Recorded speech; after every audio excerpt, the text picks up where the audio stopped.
শেষকালে হবে দুর্দশা, তোর শেষকালে হবে দুর্দশা, শেষকালে হবে দুর্দশা, শেষকালে হবে দুর্দশা।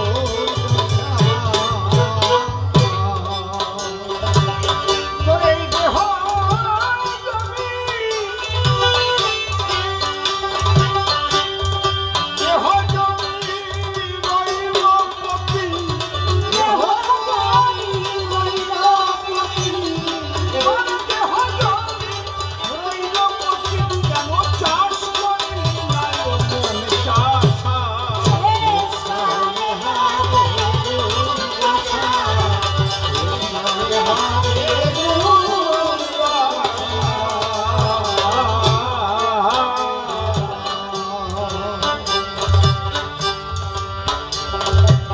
জমি তো একরকমের নয়। বসে শোনেন বিজ্ঞ শ্রোতা, মনে পড়ে যায় বলি রাজার কথা।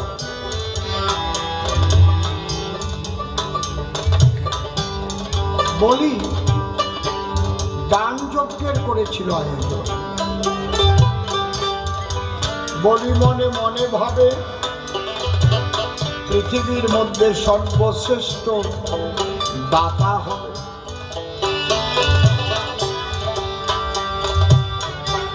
ঘোষণা দিল তবে যে যাহা চাইবে তার ধারে,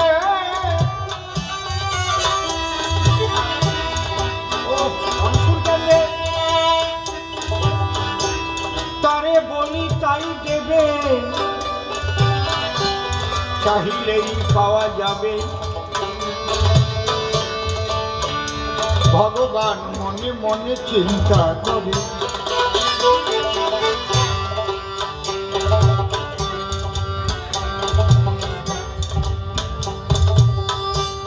ভগবান কি করিল?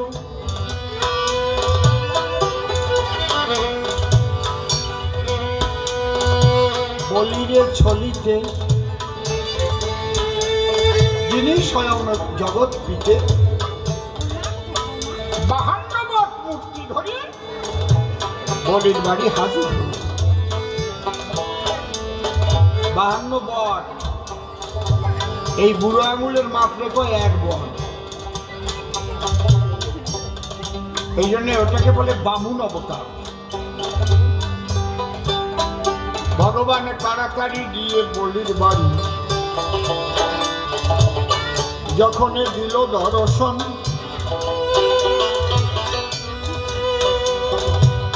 বলি রাজা ডেকে কয়, দেখো তো এই বামুন বীর কি চাই,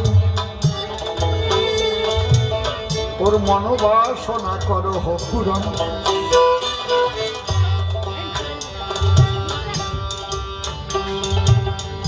আমরা বামুন বীর বলি না, ছোট মানুষ বামুন বীর বলেন না নাকি? আপনারা চেনেন তো নাকি?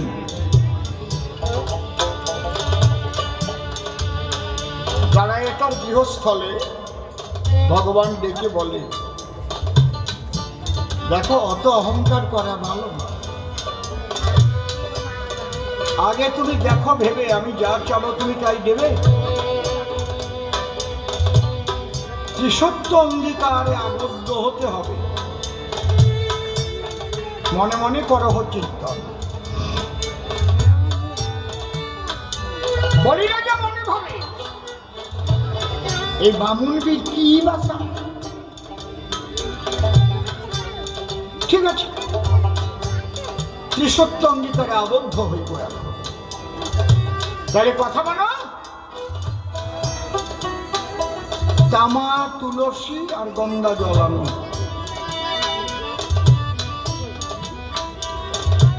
ওটা স্পর্শ করে বলতে হবে, বলি সকলের গোচরে, যাহা চাহিবে তাহা দেবে করে।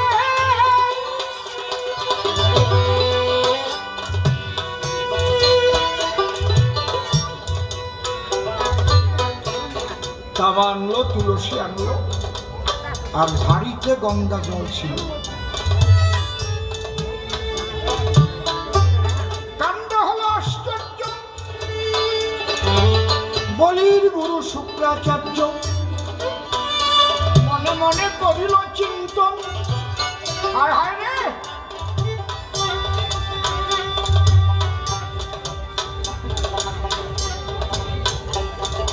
আজ নারায়ণ বামনবীর রূপ ধরে এসেছে ওর দ্বারে। ওর সব কিছু করিতে হরণ। মনে আমার আসে ভাবো, আমি একটু বৃহৎ মক্ষিকা হয়ে ওই ঝাড়ির নালের মধ্যে গিয়ে গঙ্গা জল বন্ধ করে দেব, ব্যাঘাত ঘটাবো।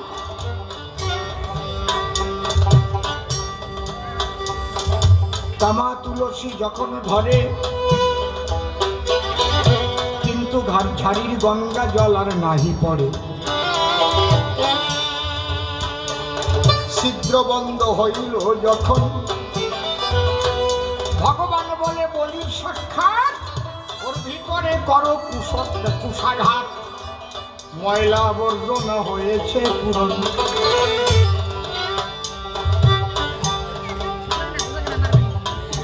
যখন কুশ দিয়ে আঘাত করে, লাগলো শুক্রাচার্যের এক চোখের উপরে। এক চোখ কানা হলেও তখন। এই জন্য প্রবাদ আছে, বলি আমি আপনাদের কাছে মন দিয়ে করিবেন শ্রবণ। দানি বেটা দান করে, কৃপণে করে মানা, তার সাক্ষী শুক্রাচার্য এক চোখ হলো কানা।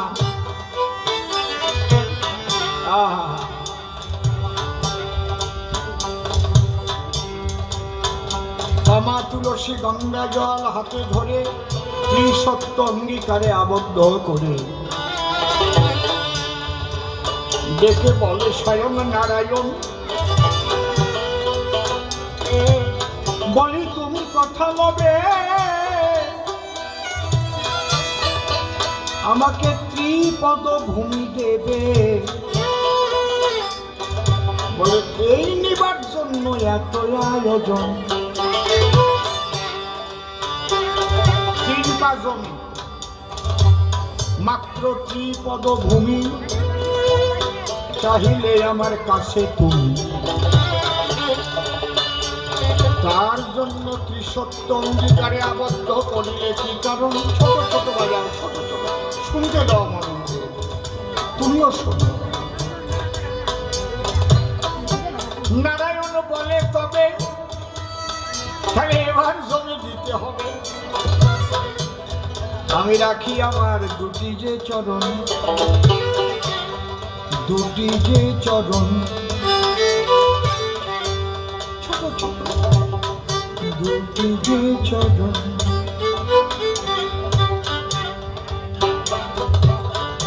ভগবান কি করিল?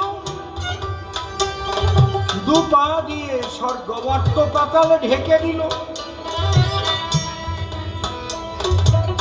বলি রাজাই অবাক হইল তখন, মনে মনে ভাবে তাই জীবনে এমন তো আর দেখি নাই। এ তো সব ভূমি করেছে হরণ। বলি ডেকে বলে তাই, যাক তোমারও আর পা নাই, আমারও আর জমি নেই, তাহলে জানিয়ে শুনিয়ে তুমি করো ভগবান।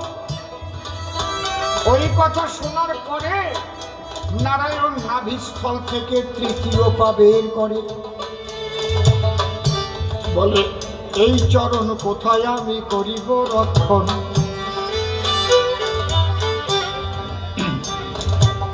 ওই দৃশ্য দেখার পরে বলি মনে চিন্তা করে, এ মানুষ নহে সাধারণ, এখন জমি কোথায় পাবো, কি করে এই জমি দেব। সতী নারী ঘরে তার ছিল যে একজন, বলির স্ত্রীর নাম বৃন্দাবলী, ছুটিয়া চলিল বলি। সতীর কাছে গিয়ে ডেকে কয়, বড় বিপদে পড়িয়াছি, তাই তোমার কাছে আসিয়াছি, রক্ষা করো আজি হে আমার। কি হয়েছে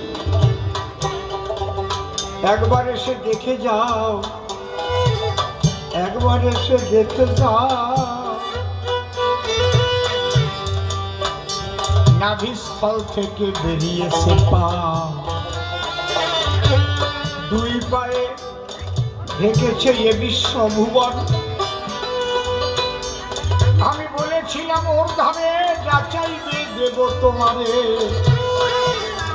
এখন সব জমি দুই পায়ে করেছে হরণ।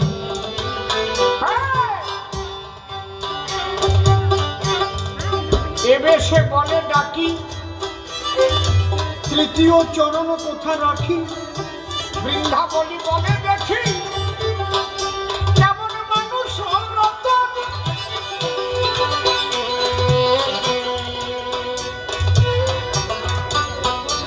বৃন্দাবলী দিয়ে দেখতে পায়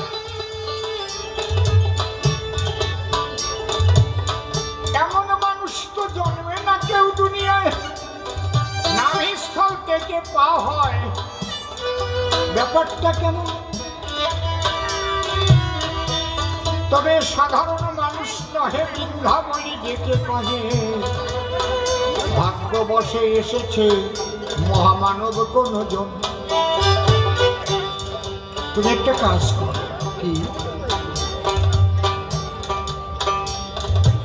এই যে তোমার 3.5 হাত দেহ জমি, এই জমি তো তুমি এখনো দেও না। মায়ের 4, বাবার 4, গুরুর দিয়ে 10, 18 মোকামের তত্ত্বে ভেড়ে মহাবাস। আমার হেন মনে লয় এ কোনো মানুষ নয়, হয়তো আমাদের দরজায় এসেছে সেই বৈকুণ্ঠে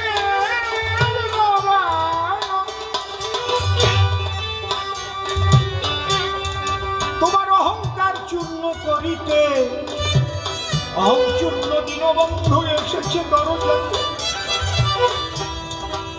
এই সুযোগ তুমি হারাবে না এখন। তাড়াতাড়ি তুমি যাও, বসে চরণ তলে ডেকে কও, এখনো জমি বাকি আছে সনদি এমন। যখন বলবে কোথায় জমি, তখনও কহিবে তুমি, আমার মা বাবা একত্তরে যে জমি দিয়েছে তোর কি করে দেহ জমি তারে সাধু জনে কয়। তুমি এবার কৃপা করে তোমার তৃতীয় চরণ রাখো আমার এই জমির পরে, যাতে জীবনে ধন্য। এ কথা যেই কহিল, আমার নারায়ণ তৃতীয় পা বলির মাথার পরে দিল। প্রেমানন্দে হরি হরি বল ভগবান।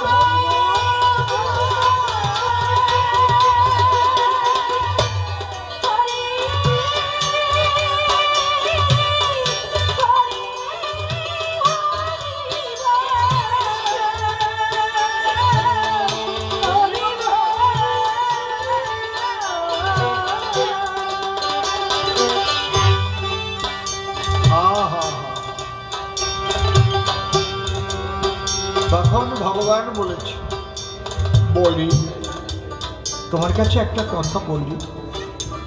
কি প্রভু?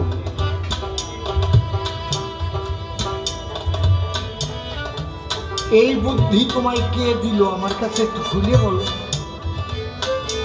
কারণ নিশ্চয়ই তোমার ঘরে সতী নারী বিরাজ করে। পতি যদি বিপদে পড়ে,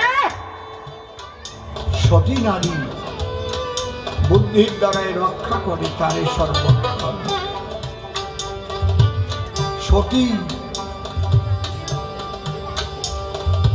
ঘরে থাকিলে কাহারও সতী, তার হয় না দুর্গতি। কঠিন বিপদে হয় না ক্ষতি, রক্ষা করে তারে সর্বক্ষণ। এই জন্য আগে গাজি গান হতো, গাজি গানে গাতো না, সতী নারীর প্রতি যেমন পর্বতের চূড়া, অসতীর প্রতি যেমন ভাঙা নৌকার গুড়া। গাতো না?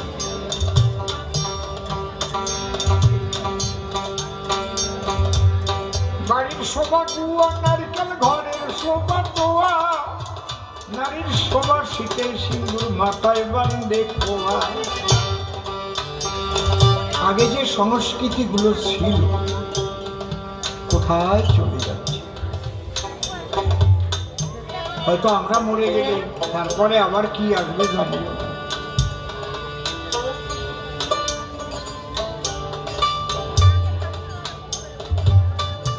যেদিকে যাচ্ছে এখন পৃথিবী, তাই ভগবান বললেন তোমার ঘরে সতী আছে। সতী না থাকলে এই সূক্ষ্ম বুদ্ধির দ্বারায় তুমি বাঁচতে পারতে না। এই জন্যে শাস্ত্রে লেখা আছে, সতী কাকে বলে? ক্রোধে হাস্যা রতিবেশ্যা, ভোজনে জননী সমা, বিপদে সুবুদ্ধি দাত্রী, সা নারী কেন দুর্লভা।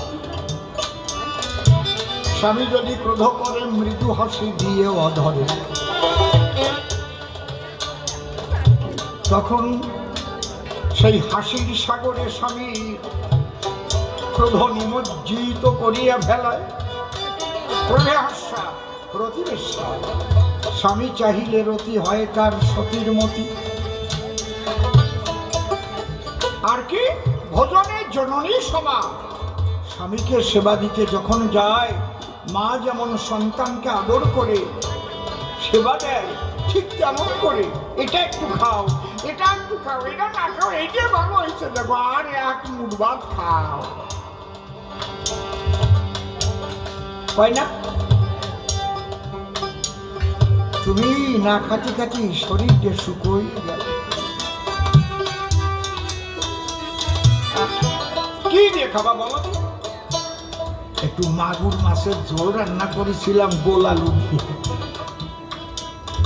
ওটা ছোট ছেলেটার জন্য একটু রাঁধছিলাম। ওখান থেকে একখান মাছ দিয়ে মাখায় খাও তো একটু ঝোল নিয়ে, আর তোমার জ্বালায় মতো বাঁচলাম না। ওইটা খাবার পরে কেননা বাটি ভরে দুধের সর নিয়ে আসলো, এই দেখো একটু সর রাখছিলাম, এইটু খাই দাও, খাতেই হবে। দেখিস সতী নারী। আর যদি অসতী হয়, মনে মনে ভাবে ও যত কম খায় আমার দিক দিয়ে ভালো। একটা গল্প মনে করেছে, কব না? থাক, কব না। আমি বাবা বুড়ো মানুষ, খারাপ কথা কব কেন? কি বলবো? বলতেই হবে। আমার মানা করি দেখো, আমি না করে যাই নাকি?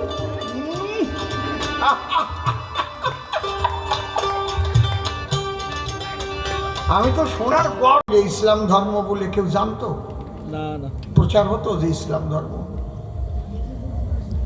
বুদ্ধদেব জন্ম না নিলে বৌদ্ধ ধর্ম বলে জগতে কিছু আসতো? কথা কাও না কেন?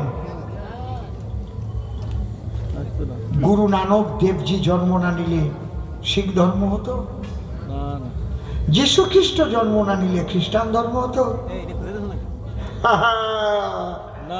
সব ধর্মের মূল হচ্ছে সনাতন। সবাই আমরা সনাতনী। সনাতনের মূল কথাই হচ্ছে মনুষ্যত্ব জাগাও, আত্মতত্ত্ব জ্ঞান লাভ করো।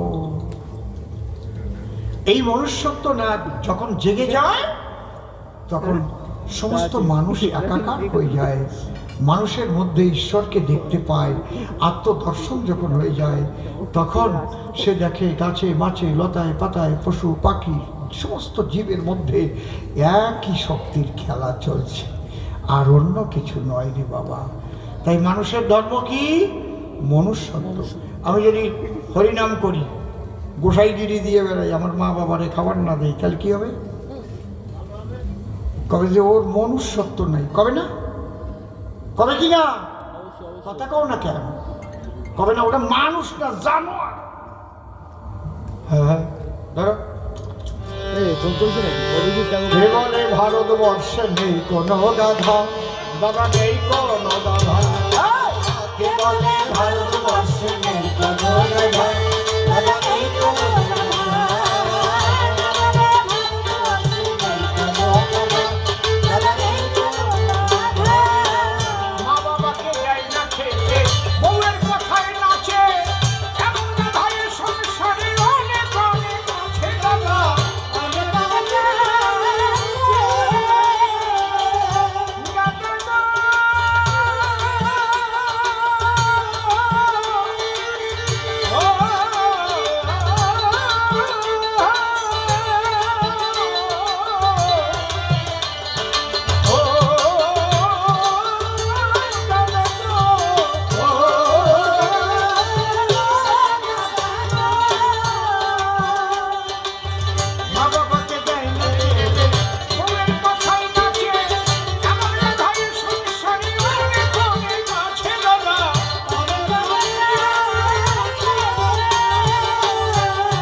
যার নিজের মানে নিজের হুঁশ নাই, সে মানুষ নাকি? হ্যাঁ, আমি এমন কাজ করব না যে কাজের দ্বারায় আমার মান আমি নষ্ট করব, তবেই তো আমি মানুষ। এই হুঁশটা থাকবে।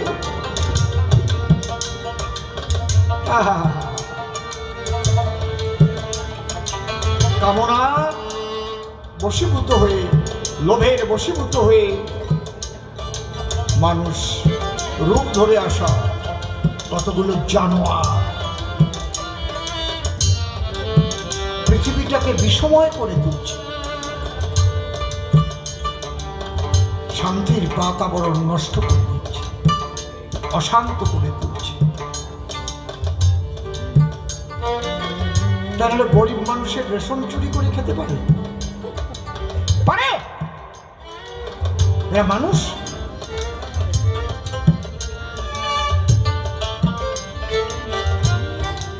ভাঙা ঘর যার, তার জন্য ঘর ব্যবস্থা করবে সরকার, সেখান থেকে টাকা খেতে পারে গরিব মানুষ? পারে? যারা খায় তারা মানুষ? ওর চাইতে জানোয়ারের বাচ্চাও ভালো।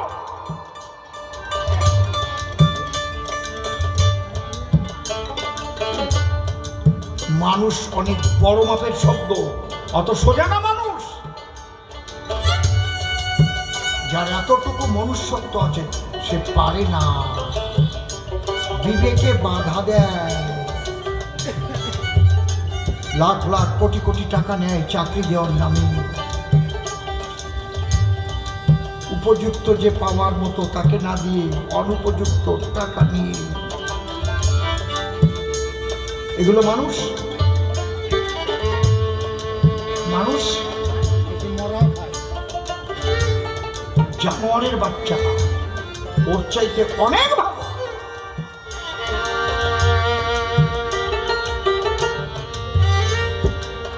জলে পাবে মাছের সন্ধান, পশু বনে দিয়া মানুষের মধ্যে মানুষ পাবে কি খুঁজিয়া দাদা,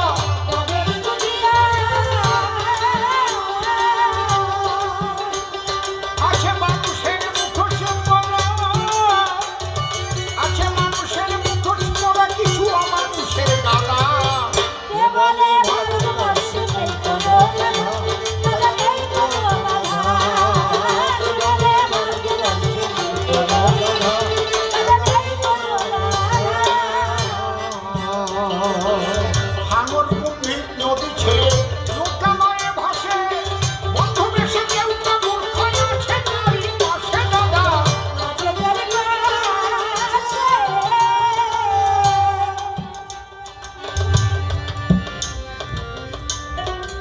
এর মধ্যে আমি অসীম সরকার একটা পোস্ট দিয়েছিলাম ফেসবুকে, দেখেছিলেন?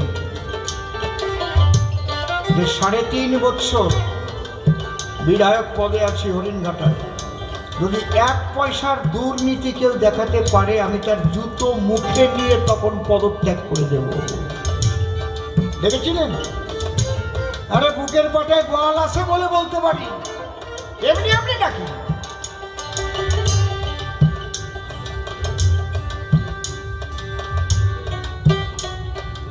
এই জন্য আপনাদের কাছে প্রথমে এসে আশীর্বাদ চেয়েছি যে আমার সাদা জীবনে যেন কালির দাগ না লাগে, কারণ জায়গাটা খুব ঘোরালো জায়গা, তো অনেক লোভনীয় জায়গা।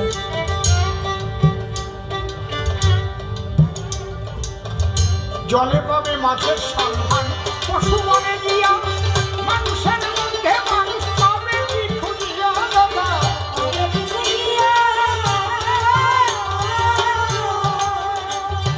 ওরে মানুষের মুখোশ পরা, মানুষের মুখোশ পরা মানুষের দাদা।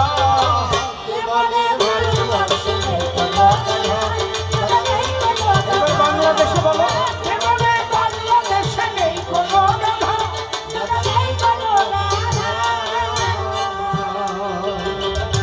মনুষ্যত্ব না জাগিলে সে তো মানুষ নয়। মানুষের ধর্ম মনুষ্যত্ব দিলাম পরিচয়। দেখতে দেখতে রাত 10:30 বেজে গেল, এইবার তারে ডেকে আনায় আমার ভালো। যে যেখানে আছো, যে ভক্ত হও, মনুষ্যত্ব রক্ষা করে আগে মানুষ হয়ে যাও, তাই না হলে মনুষ্যত্বহীন যখন হবে জানোয়ার বলে তোমার গালাগালি দেবে, পায়ের জুতো ছুঁড়ে মারবে, মার শালারে মার। এইভাবে শুনতে হবে জগতের মাঝায়। এইবার তুমি কালী চরণ এসো আমার খাই, তোমাকে নিয়ে একটু মিলন গীতি যমুনে, এই কি তুমি সেই যমুনে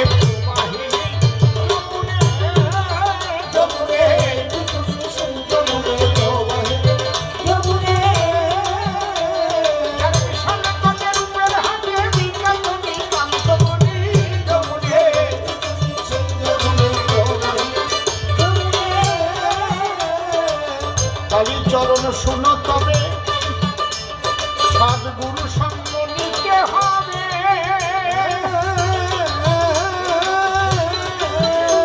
আর হরি নামে রুচি রেখে অন্তর সূচি করো এবে। না আমি তোমায় পদ্মে খাবে কহিল মমি যমুনে। বাবা বাবা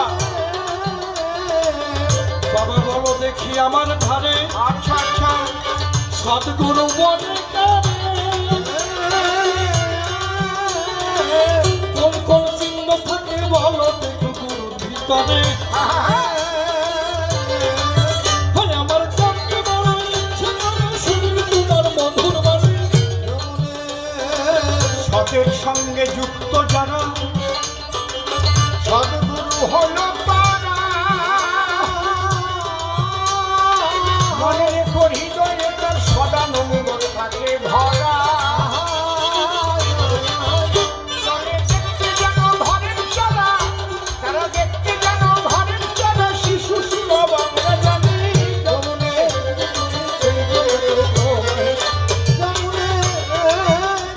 কিন্তু আমি বলি তোমার ধারে বলো বলো বলো, কিছু গুরু আছে সদাচর, তারা দেখি অপকর্মের কথা সারে। ওই আমি গুরু চিনব কেমন করে শুনি তোমার অন্যবাণী। নারী ভূমি আর অর্থে যে নির্লোভ থাকবে, কি বললাম? নারী ভূমি আর অর্থে যে নির্লোভী হবে এমন মানুষ দেখবে তবে মনে রাখবে সেই মানুষ সদ্গুরু হইছে ভাবে। তার চরণ ধরে নিয়ে তবে ধরতে হবে ধরে জগতে।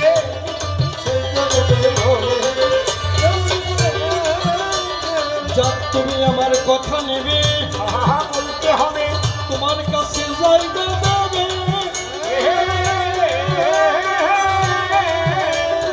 শিক্ষা মন্ত্র দিয়ে জীবন ধন্য আমার ধন্য করবে। আমার মানব জীবন ধন্য হবে, কি আনন্দ হবে শুনি। চলো তুমি আমার সঙ্গে